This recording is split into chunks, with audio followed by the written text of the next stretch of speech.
In meinem Video zeige ich, wie ich so eine Tasche Emilia gehäkelt habe. So, die Tasche ist 62 cm groß, also von hier von Boden bis Henkel, so gemessen 62. Von Henkel bis zu Boden, wie die steht, so, es ist 56 cm. In die Breite ist es 35 cm und die Henkel, genau von der Tasche bis diese Stelle 60 cm ist. So, was noch? Boden 30 x 16. So, was man für diese Tasche benötigt. Ich habe fast 3 Knäuel von Babini Garn Nummer 3 gebraucht. Es ist so viel oder so wenig geblieben von 3 Stück. So, wenn Sie mit einer anderen Hersteller machen, auch mit 3 mm gibt es auch andere Hersteller, dann denke ich, ist das ungefähr dasselbe Verbrauch wird. Außerdem benötigt man ein Häkelnadel Nummer 5. Kann man auch 5,5 oder 6 nehmen, aber dann wird die Tasche ein bisschen locker und größer, 1-2 cm sein. Dann Maßband, Maschenmarkierer, Nähfaden mit Nadel, die Endgarn zu vernähen und Schere, eventuell auch Magnetknopf, die Tasche zu schließen und Innenfutter, und wer auch möchte, kann auch Reißverschluss reinnähen. Allererst möchte ich erklären diesem Prinzip, wie man Oval häkelt. So, das Oval besteht aus 3 Teilen.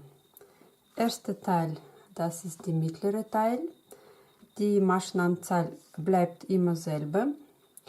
Und die 2 Teile sind Seitenteile, wo abrunden wird. Und die Maschenanzahl steigt mit jeder Reihe. Immer kommen 3 Maschen mehr. In jeder Seite 3 Maschen Zunahme. Das heißt, Beispiel. Als erste machen wir 14 Luftmaschen. So, und die 12 Maschen bleiben immer bestehen. Von einer Seite 12, von anderer Seite 12, 24. Und die 2 Maschen, die werden sich verdreifachen immer. In der ersten Reihe wird 30 Maschen sein. Hier 12, hier 12, 24, plus hier 3, plus hier 3, 30. Und es geht so weiter. In die nächste Runde wieder Zunahme. Jede Masche wird verdoppelt, es wird 6. Und dann in die nächste und so weiter.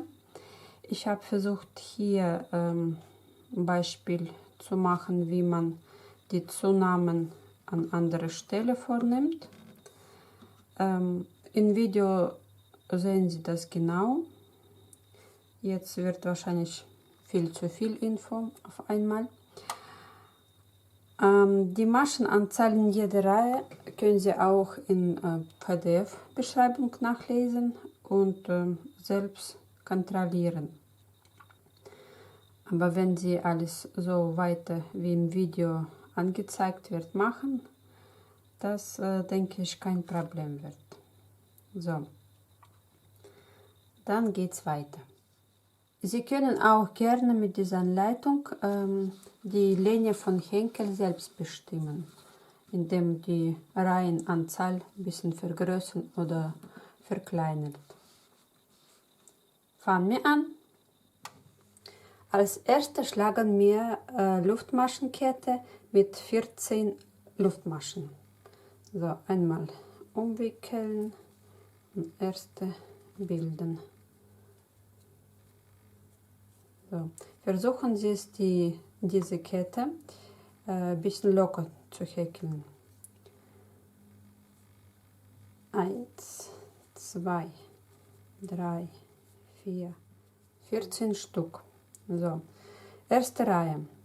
Dreht man so ein bisschen zu sich rum und schauen Sie bitte hier, diesen Stellen werden Maschen gehäkelt. So, genau diesen Stellen 14 Stück soll sein. Wir können nachzählen, 14 Stück. Wir fahren direkt hier bei der ersten Masche an. Da, diese Stelle. Stich mal durch und bilden wir eine feste Masche daraus. So, dann die nächste.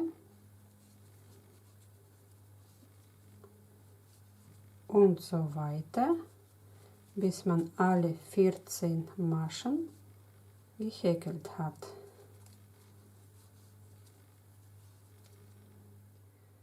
So, die Masche Nummer 14 häkelt man auch in diese Stelle hier rein. So, jetzt müssen wir Kreis hier auf die Seite kommen. Dafür in die letzte Masche häkeln wir noch 2 Maschen rein. Genau an diese Stelle, wo die 14. Masche war. Das ist erste Zunahme. So. Für Anfänger, wer das schwer noch hat und kann nicht orientieren, rate ich mal Maschenmarkierer zu benutzen und diese 3 Maschen zu markieren. Einfach so in die Mitte von dieser Masche reinstechen.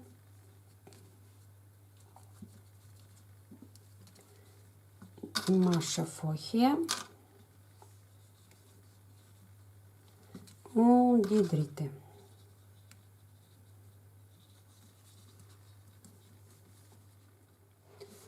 So, in die nächste Runde werden diese alle 3 Maschen verdoppelt. So, weiter geht's. Wie gesagt, zwischen diese letzten Maschen sind jetzt 12 Festmaschen. Kann man nachzählen. Gestochen wird jetzt genau unter diese 2 Faden. Hier geht schon 14. raus, hier nächste.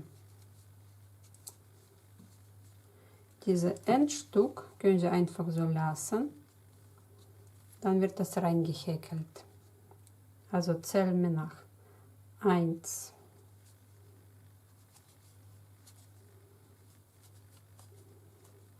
2, 3, 4. Zwischen die beiden jetzt 12 Maschen. So, jetzt kommt auf diese Seite. Schauen Sie bitte hier. Alle erste Masche kann man auch direkt markieren. Hier. Moment. Hier ist diese Masche.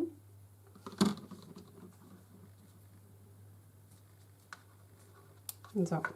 Das heißt, in diese gleiche Stelle müssen wir noch 2 Maschen reinhäkeln, damit wir gesamt 3 Maschen haben.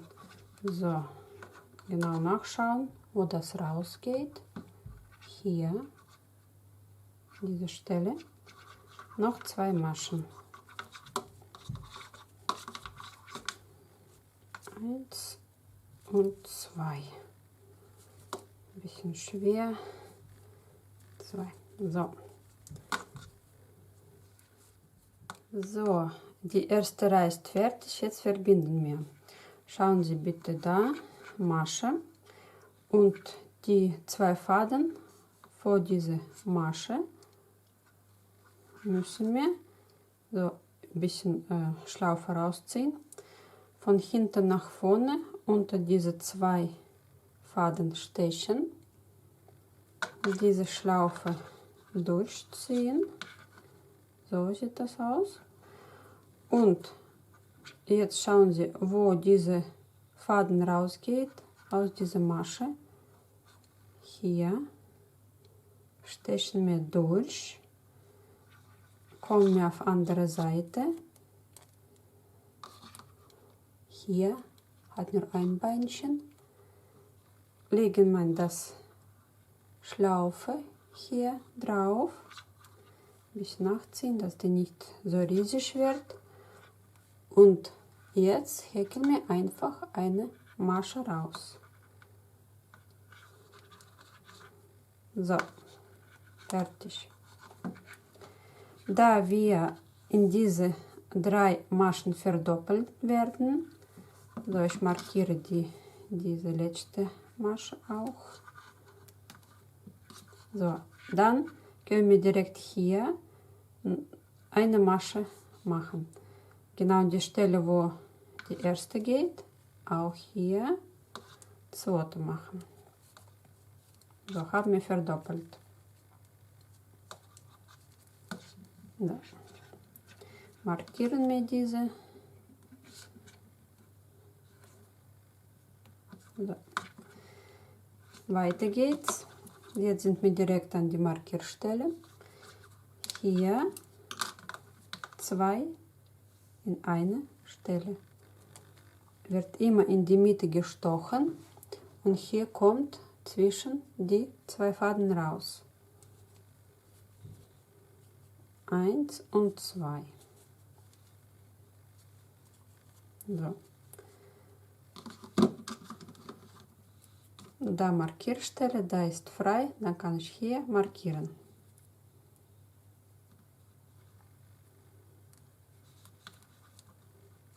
So, weiter geht's. 12 Maschen bis zu dieser Markierstelle. Einfachste Masche häkeln. Stechen in die Mitte zwischen 2 Faden.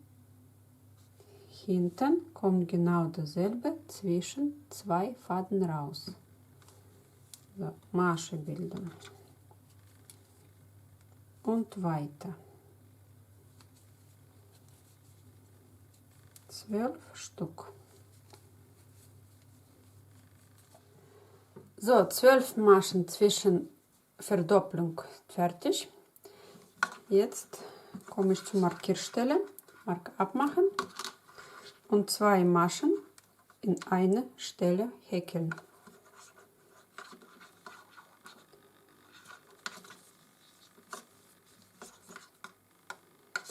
Eins, 2. So, eine von den beiden muss ich markieren. Ich mache die erste. So, weiter geht's. Die nächste markiere, abmachen. 2 Maschen da rein.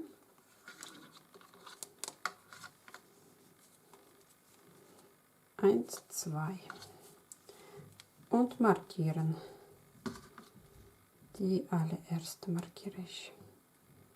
So, die Stelle Nummer 3. Ebenfalls 2 Maschen. Und markiere ich. So, jetzt bis zur Markierstelle wieder 12 Maschen. Einfach weiter häkeln.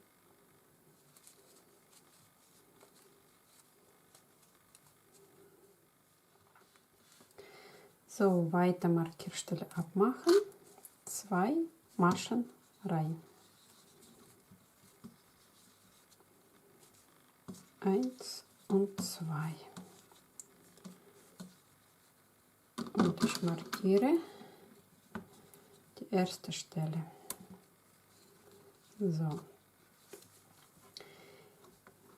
Schauen wir jetzt hier. In diese mittlere haben wir schon 2 Maschen. Das heißt, die Reihe Nummer 2 ist fertig. Jetzt müssen wir abschließen.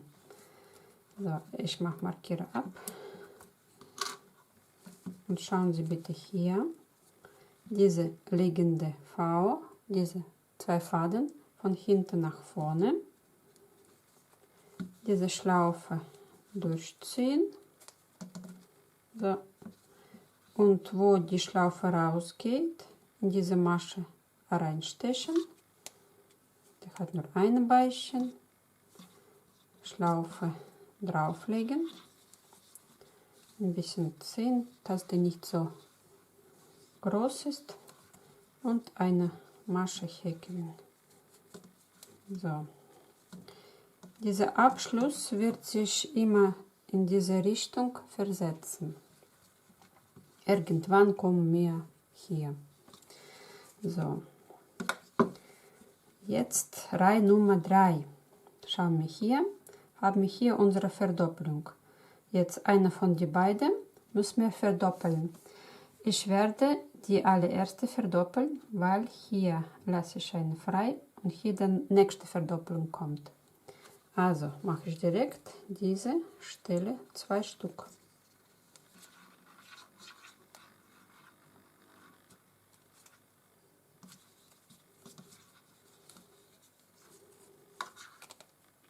Eins und 2. So.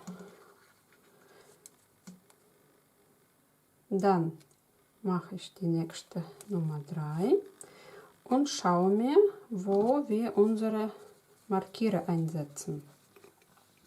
Am Anfang ist noch so alles dicht zusammen. Kann man egal in die erste oder in die zweite reinsetzen.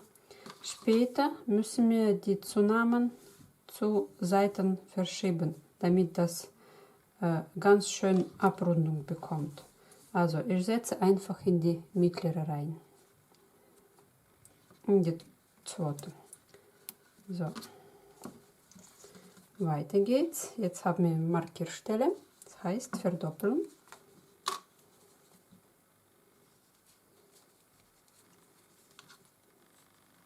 Eins, 2. Und auch hier setze ich Marker rein. Und zwar in diese erste Stelle.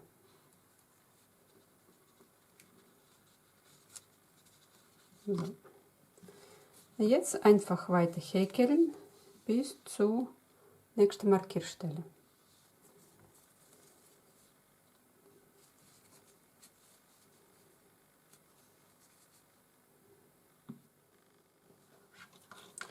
So, die Markierstelle wieder abmachen, 2 rein.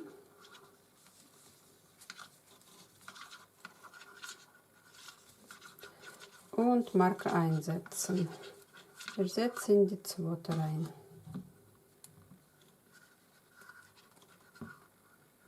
So, weiter geht's. Eine normale Masche. Und die nächste kommt wieder Verdoppelung.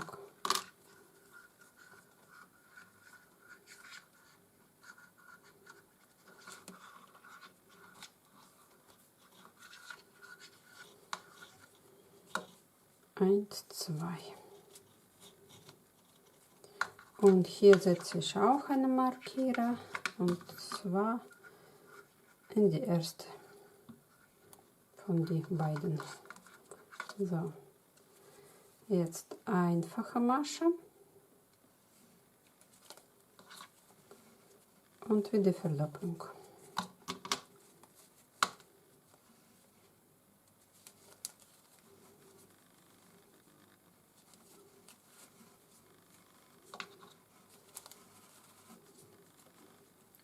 Also Marker. So, wer kann das ohne Marker schon orientieren, wo die Verdopplung war? Braucht das auch nicht. So, ich mache für euch in die erste. So, in die nächste Reihe wird wieder an die Stellen verdoppelt. Und weiter geht's bis zur Markierstelle.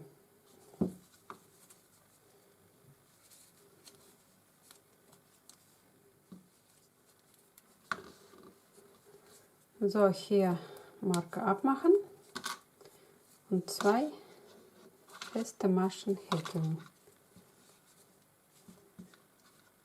1, 2, Marke einsetzen. So, ich mache in die zweite. Ne, mache ich in die erste, weil in die zweite werden wir gleich verbinden. Dass die Reihe Nummer 3 ist zu Ende. Jetzt verbinden wir und schauen wir hier. Da ist die allererste Masche von der Reihe Nummer 3. Da ist diese liegende V. Von hinten nach vorne stechen.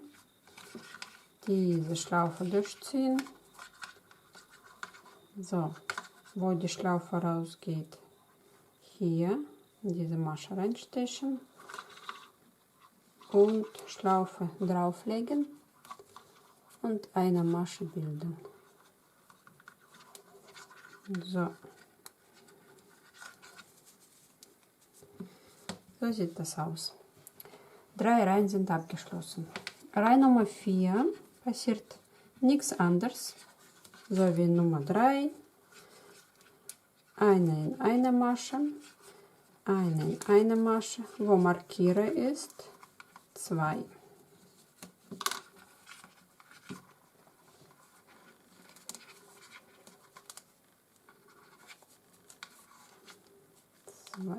So, jetzt schauen wir, wo machen wir nächste Reihe Verdopplung.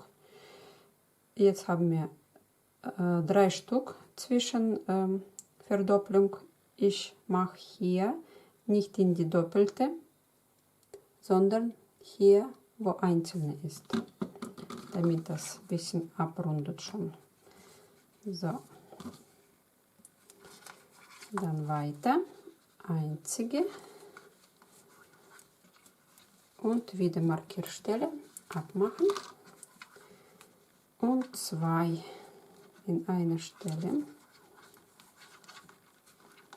1, 2. So. Mache ich noch eine und schaue, wo kann ich die Marke einsetzen. So, da ist hier. Das wird wahrscheinlich dann auch da sein. Da setze ich mal hier in die erste Masche von der Verdopplung. So. Sie können beliebig Stelle aussuchen, aber nicht nur immer an dieselbe Stelle weitermachen. Dann wird das ein bisschen eckig aussehen, nicht so rund. So, weiter geht's. Die einfachste Masche bis zur Markierstelle. So, die Markierstelle, markiere ab, 2 Stück da rein.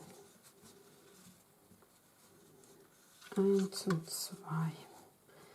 Ich mache identisch wie die andere Seite ist. Da habe ich in die zweite rein. Da mache ich direkt auch hier. So, dann einzelne Masche. Und haben wir wieder Markierstelle. Hier kommen 2.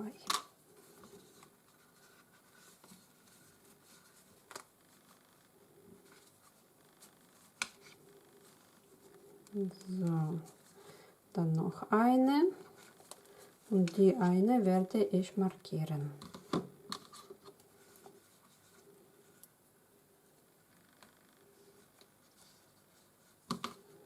So, weiter geht's. Eine einzige und die dritte Markierstelle. 2 Stück.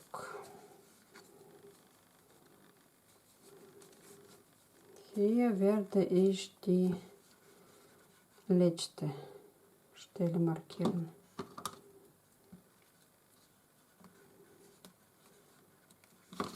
So.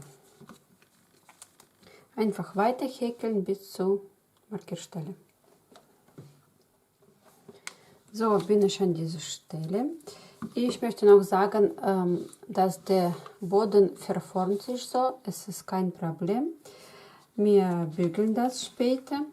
Dass diese Babini-Garn aus 100% Baumwolle ist, kann man problemlos bügeln. Und dann wird er seine richtige Form annehmen. So. Markerstelle abmachen. Verdoppeln.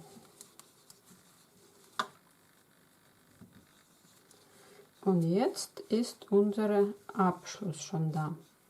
So, machen wir erstmal Abschluss, dann schauen wir, wo die nächste Reihe verdoppeln wird. Dann setzen wir Marker ein. So, Schlaufe durch die erste liegende V10. So, hier in die Mitte reinstechen, wo das geht, raus, da. Und eine Masche bilden. Und jetzt schauen wir, wo wir nächstes Mal verdoppeln. Ich lasse einfach hier eine vor diesem Abschluss Verdopplung. Also hier in die erste doppelte, praktisch wo wir verdoppelt haben, in die erste. Alles klar, weiter geht's. Die 4 Reihen haben wir geschafft. Reihe Nummer 5.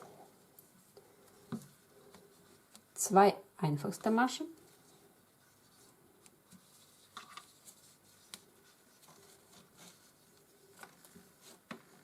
Eins, 2 und jetzt eine Verdopplung.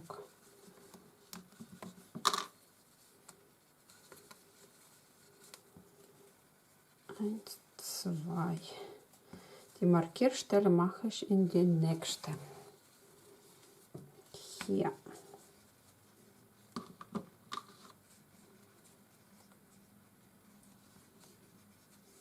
So, weiter geht's. Wieder 2.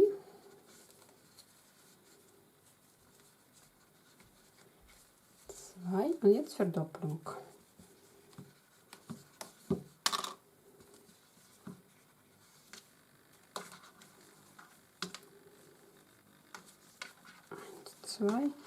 Die Markierstelle mache ich auch in die nächste. Also hier häkle ich 1 und dann markiere ich den.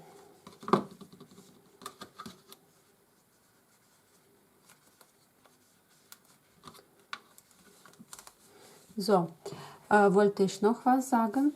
Bei diesem Muster, bei manchen, wenn zu fest häkeln oder bisschen nach links weiter Häkelnadel hält, kann sein, dass diese V bisschen nach links gucken. Das kann man vermeiden, wenn man andere Häkeltechnik benutzt. Zum Beispiel, wie häkle ich immer? Ich gehe in die Mitte, nehme ich von unten Faden, ziehe ich den raus und genau von unten wieder nehme ich den Faden und häkle ab.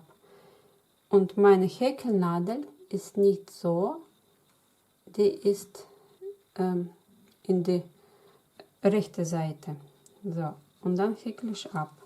Das ist einigermaßen dann gerade. Wenn das nicht möglich für euch oder zu schwer ist, so Häkelnadel immer nach rechts zu ziehen, dann können Sie einfach versuchen, dass diese Technik, indem Sie einfach reingehen, wieder von unten wie gewöhnlich nehmen mit Garn, aber zum Abhäkeln hält man nicht von unten, sondern von oben. Holt man von oben und häkelt man ab. Das wird die Masche ein bisschen straffer und es wird ein bisschen dichter zueinander und dann werden die sicher stehen, nicht in die linke Seite liegen. So. Manche gewöhnen sich daran, so zu häkeln, aber wie gesagt, ich habe damit kein Problem. Deswegen häkle ich gewöhnlich. So, weiter geht's bis zur Markierstelle. So, die Markierstelle abmachen, 2 Maschen reinhäkeln,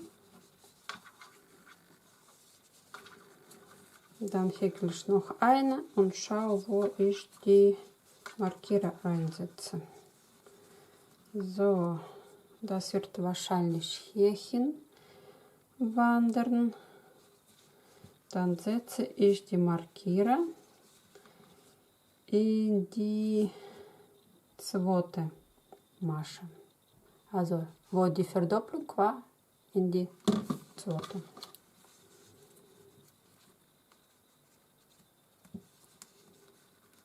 So, weiter geht's.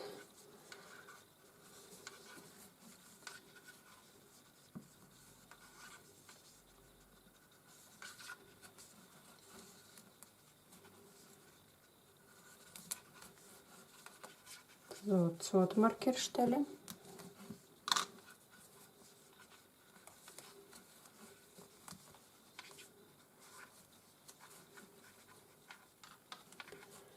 Und wie gesagt, werde ich hier in die einzelne rein markieren.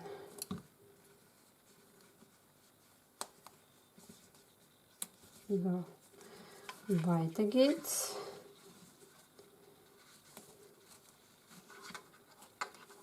Zwei und jetzt Verdopplung.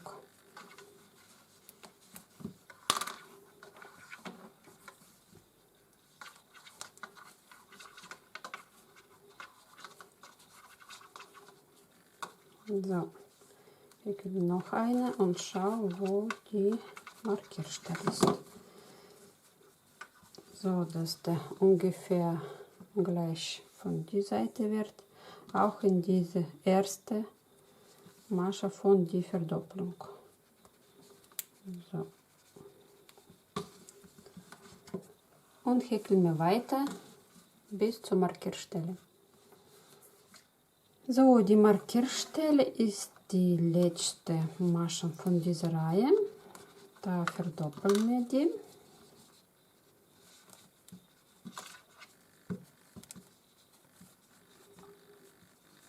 Eins, zwei.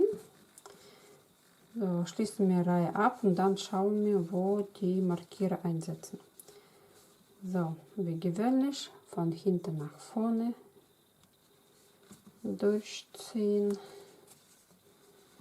und jetzt diese V, wo der Garn rausgeht, drauflegen und eine Masche bilden. So, und schauen wir jetzt da. Ich setze einfach die direkt nächste nach der Verbindung, wo die doppelte war. Ich setze direkt in die nächste. Hier heißt das nicht setzen, direkt 2 häkeln.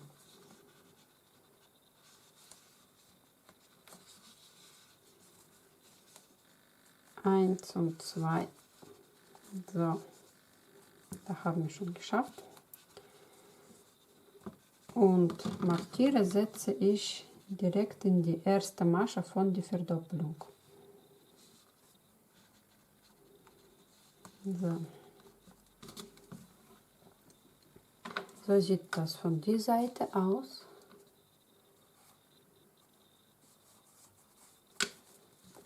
Und weiter geht's.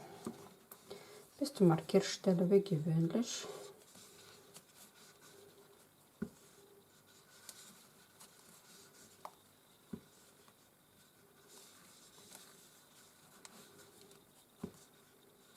So, jetzt Verdoppelung.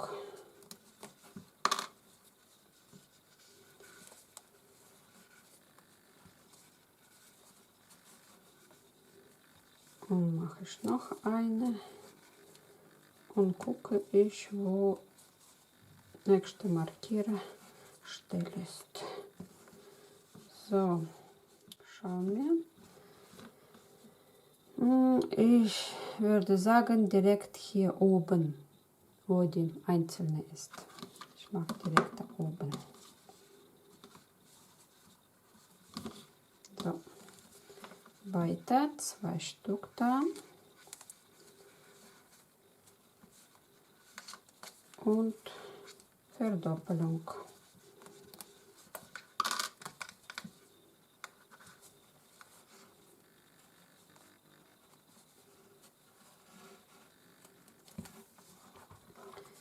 So, eins noch mache ich und dann schauen wir, dass da ungefähr diese gleiche Höhe ist. Das heißt, die Verdoppelung lassen wir und die eine vorher mache ich rein. So. Und weiter bis zur nächsten Markierstelle. So, die Markierstelle weg und Verdoppelung. Ich hoffe, ihr habt das soweit verstanden, wie das alles mit Oval funktioniert. Und diese 6. Runde mache ich noch mit. So, schauen wir. Verdoppelung, eine vorher mache ich in einzelne Reihen. So, weiter. 2 Maschen und dann wieder Verdoppelung.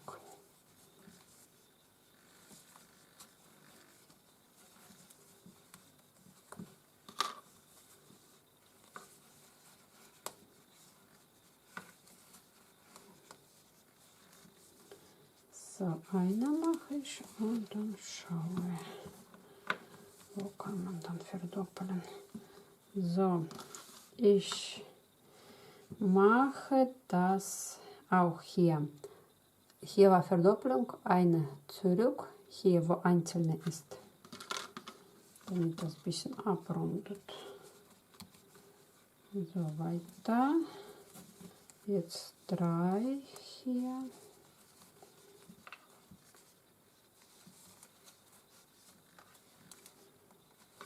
Und Markierstelle machen. 2 rein. So, einen mache ich noch und setze mir Markierstelle ein. So, ich sag mal in diese Masche, wo auch einzelne ist. So, ich hätte noch eine, dann markiere ich die. So, in diese, wo einzelne ist. Und so weiter bis zu unserer Verbindungsstelle. Jetzt verbinden wir unsere 6. Reihe, genau wie vorher. Durchziehen und hier wieder verbinden.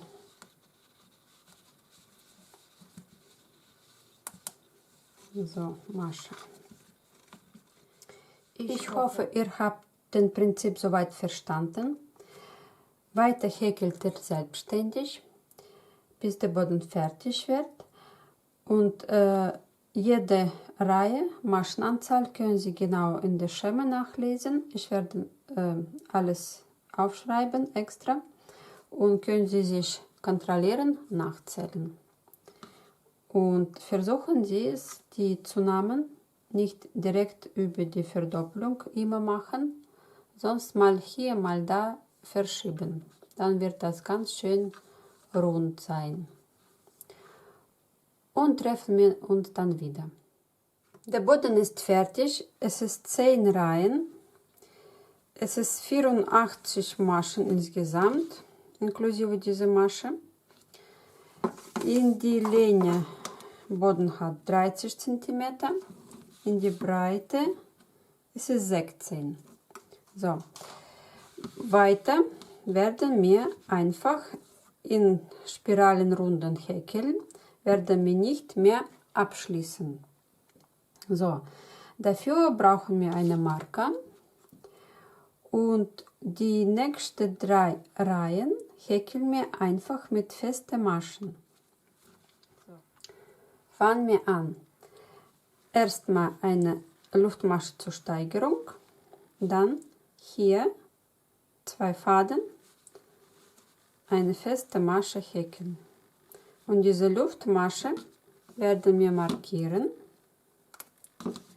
Das brauchen wir für später, für alle letzte Reihe, dass wir schnell Ende bzw. Anfang finden. Und da ganz letzte Reihe, letzte Masche, müssen wir an die Stelle anstatt mit fester Masche eine Kettmasche machen, um die Höhe auszugleichen. So, okay, weiter geht's. Jetzt einfach ohne Abnahme, ohne Zunahme in jede Masche eine feste Masche häkeln. So, es wird insgesamt 3 Reihen mit Festmaschen geben.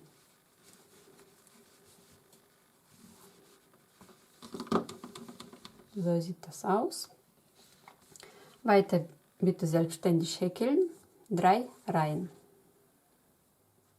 3 Reihen mit Festmaschen sind fertig. Wir können ganz leicht nachzählen. 1, 2, 3 und hier genau dasselbe. So, ab jetzt fängt der eigentliche Muster an. Es geht folgendermaßen. Erste Masche, feste Masche, dann eine Luftmasche, dann wird diese Masche übersprungen und hier feste Masche. Wieder Luftmasche, eine übersprungen in die nächste feste Masche. Und so wird es abwechseln, immer Luftmaschen nicht vergessen, eine übersprungen feste Masche. Das ist der eigentliche Muster. Übersprungen feste Masche.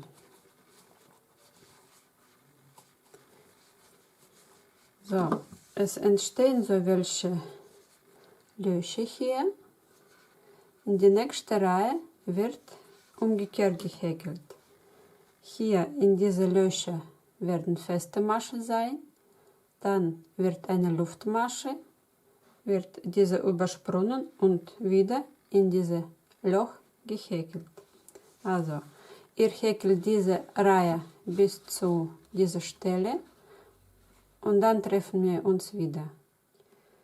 Bin ich jetzt fast am Ende, noch eine Masche zu häkeln. Da habe ich eine Luftmasche gemacht. Das muss ich überspringen. Da gehe ich rein. So, eine Luftmasche. Jetzt schauen wir hier, jetzt fängt diese Reihe an. Luftmasche gemacht, hier häkeln wir rein, genau in diesem Loch. Eine Festmasche bilden, Luftmasche. Dann weiter in dieses Loch. Festmasche, Luftmasche. Und schauen Sie bitte hier, da gibt es so ein Stück von Garn, die gehört zu dieser Masche. Wir stechen hier rein, an diese Stelle.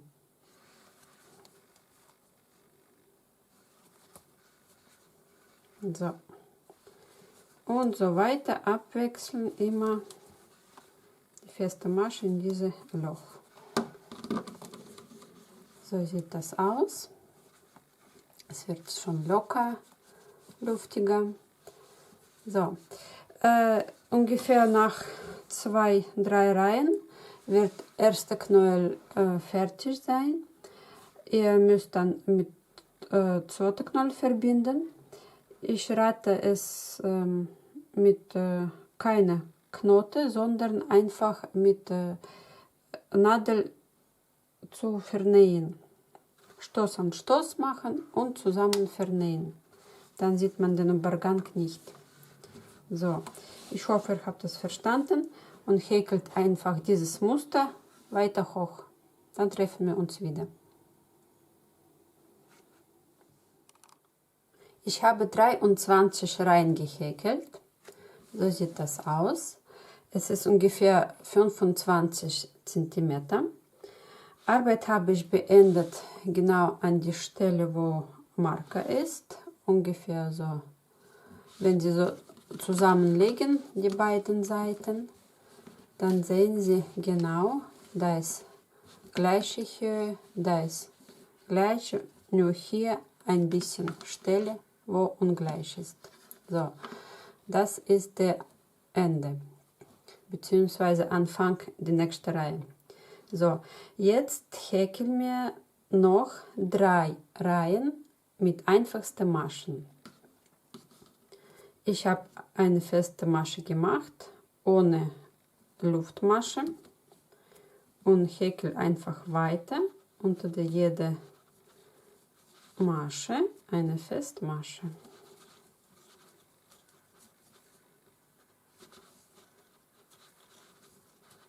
So. Und es wird genau dasselbe oben sein, Abschluss, wie hier unten. Also 3 Reihen häkelt er weiter, dann treffen wir uns wieder. 3 Reihen habe ich fertig gemacht und ich habe meine Arbeit beendet. Eine Masche vor dem, diese allererste Masche, von der Anfangsmasche. So, jetzt müssen wir die Höhe ausgleichen. Das machen wir mit 2 Kettmaschen. Erste Kettmasche geht unter die hintere Wand. So, und die zweite Kettmasche geht unter die beiden Faden. Fertig. Es ist ausgeglichen. So. Jetzt müssen wir mit dem Henkel anfangen und von die Seiten werden Henkel 10 Maschen haben auf jeder Seite. Hier 10 und hier 10. Da ist mein Abschluss ist weiter von dieser Stelle ist. Ich weiß nicht, wie weit ist euer Abschluss. Kann noch weiter sein oder kann die Seite sein. Wenn es genau hier, dann ist perfekt. Dann müssen Sie nichts machen. Einfach weiter häkeln. Aber so, wenn es wie bei mir so weit oder noch weiter hier, werde ich dieses Garn abschneiden und hinten verstecken und vernähen. So, ich hole den Garn auf andere Seite und so gehe ich ein bisschen damit runter.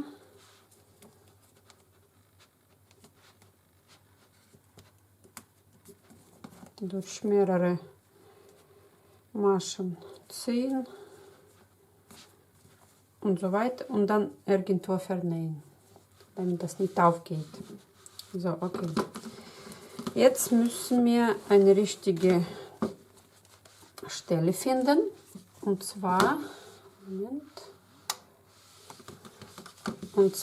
diese Stellen genau an die Seiten, damit wir Henkel richtig auf ihre Stelle platzieren. So, ich habe so zusammengeknickt.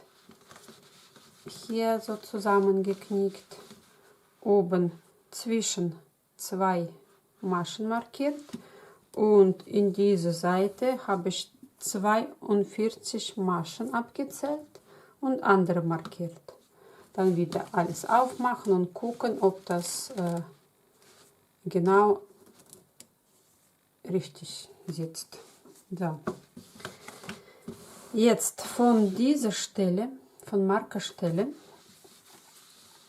zähle ich nach links 10 Maschen, nach rechts 10 Maschen und setze ich eine Marke ein.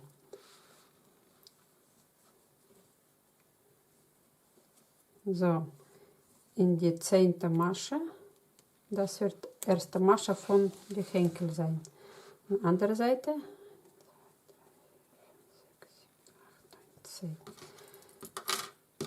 10. So macht man auch auf die andere Seite.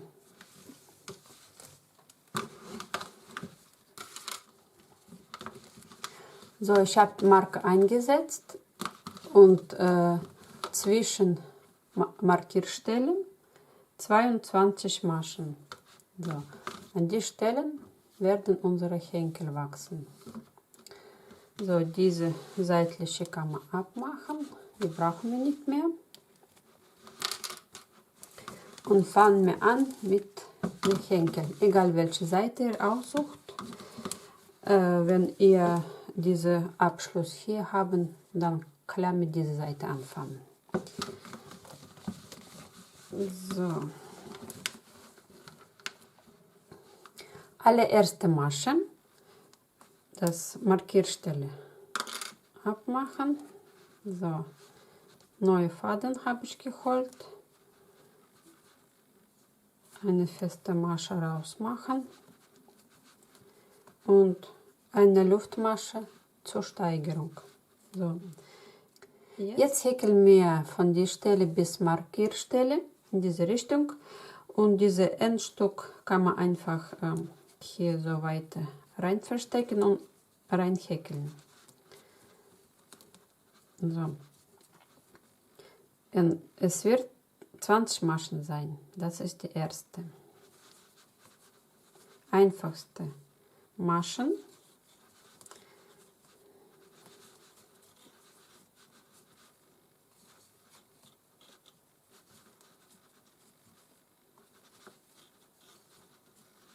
Später muss man diese Endstück auch vernähen.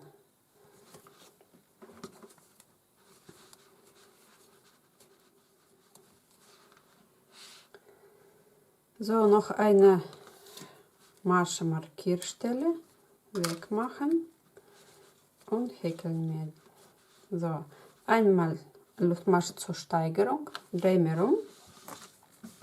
So, jede Anfangsreihe werden wir nicht in diese allererste Häkelstelle, sondern in die nächste. Und so bis zu letzte 2 Maschen.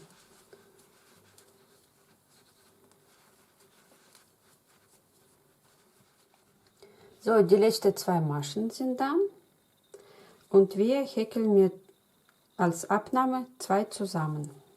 Einmal hier tauchen rein, einmal in die letzte tauchen rein und 3 Stück auf einmal häkeln. Da haben wir die letzte abgenommen und die geht schon so zur Seite. Einmal Luftmasche zur Steigerung wenden wir und weiter geht's. Hier in die erste häkeln wir nicht, in die zweite. So weiter bis die letzte 2. So, die letzte 2, genauso wie vorher, einmal hier tauchen, einmal in die letzte und alle 3 auf einmal häkeln. So, eine Luftmasche und drehen wir um. Und wieder dasselbe Spiel hier lassen, in die zweite rein. Es wird immer weniger Maschenanzahl sein. So, die letzte 2 wieder einmal tauchen, einmal hier rein und abhäkeln. So häkelt er weiter, bis man in die Mitte 4 Maschen hat. So, ich habe jetzt am Ende genau 4 Maschen. 1, 2, 3, 4. So sieht das aus. Am Anfang war 20 und ich habe gezählt, es sind 9 Reihen. Das ist die 9. So, ab jetzt werden wir unsere Henkel häkeln weiter. Und ihr könnt diese Höhe variieren, wie ihr es wollt. Einfach mit Meter um die Schulter messen, wie hoch soll es sein. So, am Ende immer Luftmasche nicht vergessen. Umdrehen. Und jetzt in jeder Reihe wird in die erste Masche auch gehäkelt und in die letzte Masche auch. Also 4 Stück, das ist ganz einfach. Ihr könnt auch mit mir erste Reihe so nachzählen. 1, 2, 3 und 4 und Luftmasche und wieder umdrehen und so weiter. Diese Henkel, 4 Maschen, wirkt wahrscheinlich zuerst zu dünn, aber später werden wir diese gesamte Henkel von den beiden Seiten und die Seiten einmal ganz umhäkeln und dann wird es ein bisschen breiter und das gleichen wir alles aus. So, ihr häkelt weiter. So, eine Seite des Henkels habe ich fertig gemacht. Es war genau 20 Reihen. Ich habe auf die rechte Seite die letzte Reihe gemacht. So, jetzt kann man den Garn abschneiden. So, noch einmal zusammenfassen. Nach dieser allerletzten Reihe 20 Maschen, in jeder Reihe abgemacht und es ist insgesamt 9 Reihen bis diese Stelle. Ab hier bis da 20 Reihen. Bei mir misst das von der Tasche aus 26 cm. Aber wenn Sie dieses Teil häkeln, denken Sie daran, dass beim Tragen die Tasche wird sich noch weiter ziehen. So, wer mag ganz eng Tasche tragen unter der Arm, da muss ein bisschen weniger dann eventuell machen. So, auf diese Weise macht ihr bitte diese Stück von Henkel auf die andere Seite genau dasselbe. 20 Maschen anfangen und so weiter hoch. Und ganz am Ende dann verbinden wir das zusammen. So, die andere Seite habe ich auch jetzt fertig gemacht. Das ist genau dasselbe wie vorherige. Jetzt müssen wir diese zwei Teile verbinden. Es gibt zwei Möglichkeiten, diese Henkel zusammenzubringen. Einmal diese Garn abschneiden und mit Wollnadel zusammennähen. Oder wie ich mache jetzt mit Kettmaschen bis hier. Und dann werde ich diese gesamte Rand mit Festmaschen umhäkeln. So. Dann zeige ich, wie ich das mache. Diese allerletzte Stelle auf andere Seite durchgehen, eine Masche rausziehen,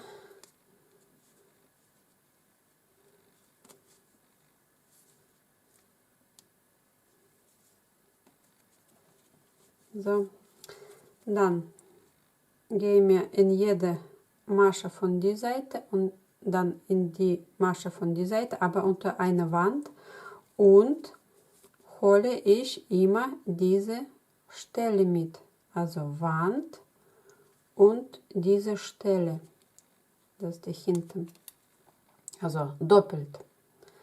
Das bringt noch mehr Sicherheit.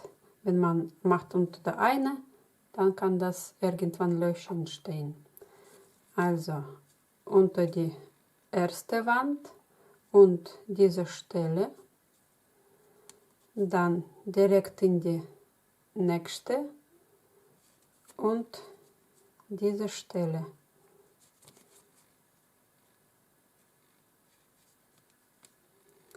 So, ein bisschen festgehäkelt.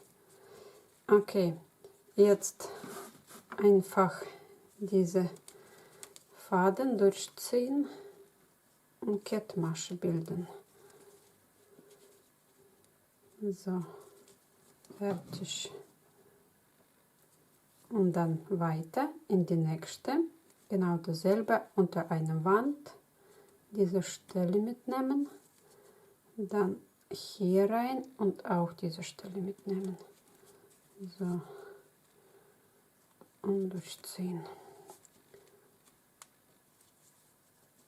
Und die restlichen 2 Stück genau dasselbe. So, ist ein Zopf entstanden und es ist ganz fest. Fertig. Jetzt diese Endstück lege ich einfach hier rein und werde ich das reinhäkeln. Da kann man auch schon eventuell in so ein bisschen Richtung geben und durchziehen. So.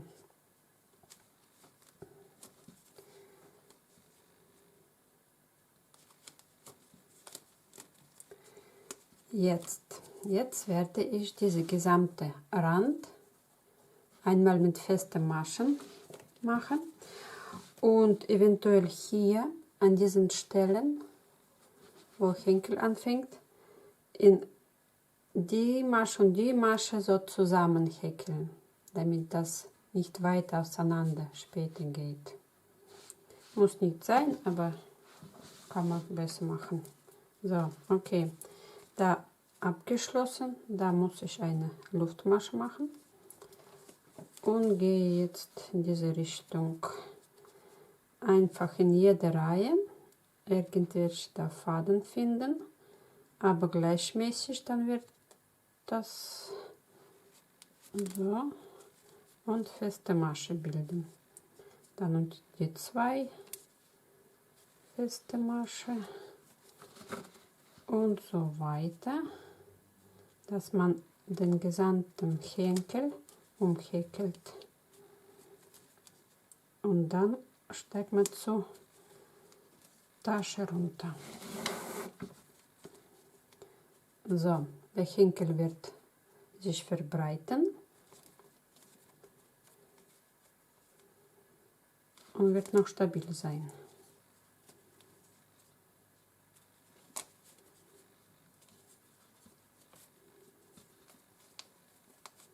So, ihr häkelt das einfach weiter.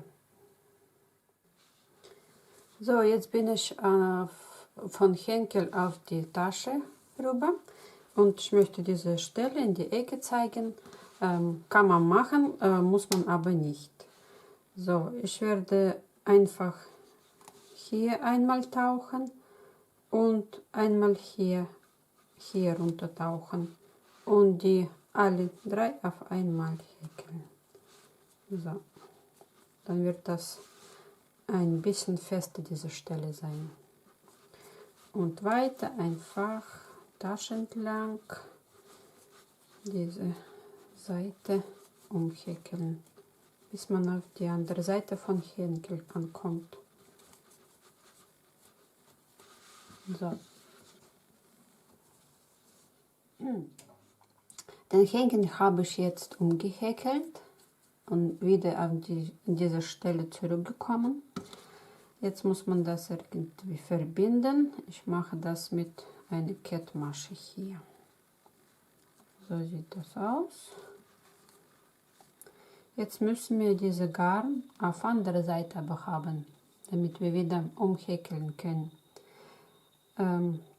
Gibt 2 Möglichkeiten, einmal abschneiden, vernähen und hier oder unten wieder anfangen.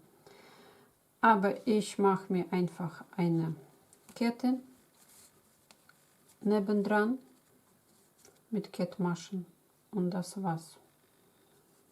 Es wird wahrscheinlich ein bisschen dicker, aber ist egal, ich mag so. So, einfach in die nächste reintauchen. So. Und dann hier rein. Dann hier rein. Und allerletzte. So, so sieht das aus. Jetzt fange ich hier mit Umhäkeln. Masche. Umdrehen. So. Jetzt häkle ich wieder zurück in diese Richtung. Genau wie vorher, in jeder Reihe eine Masche umhäkeln.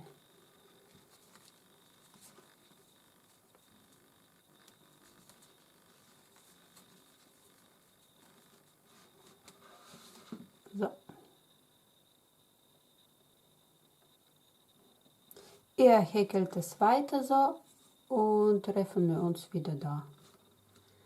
So, die andere Seite ist auch fertig. Jetzt müssen wir das abschließen. Schneiden wir den Garn ab. Zieht man das raus und in diese allererste liegende Masche von hinten nach vorne durchziehen und wieder zurück an diese Stelle bringen, wo es rausgeht. Das wird eine abgeschlossene Masche sein. So, fertig. So sieht das aus. Die Seite, die Seite. Und die letzte Strich. Alle Enden verstecken, vernähen. Herzlichen Glückwunsch, die Tasche ist fertig. Die sieht schön aus und vor allem mit eigenen Händen gemacht. So, auf Wunsch kann man jetzt noch Magnetknopf annähen, hier. Und auch Innenfutter mit Innentaschen oder sogar kann man versuchen, den Reißverschluss genau hier an die Stelle zu nähen oder durch die ganze Tasche unten. Und dann schließt sie sich so. Und das war's.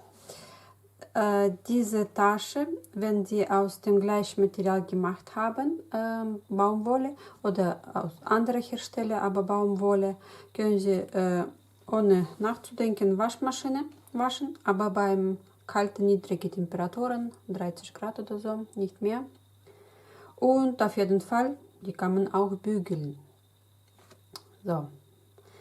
Danke fürs Zuschauen und ich wünsche euch viel Freude mit eurer neuen Tasche.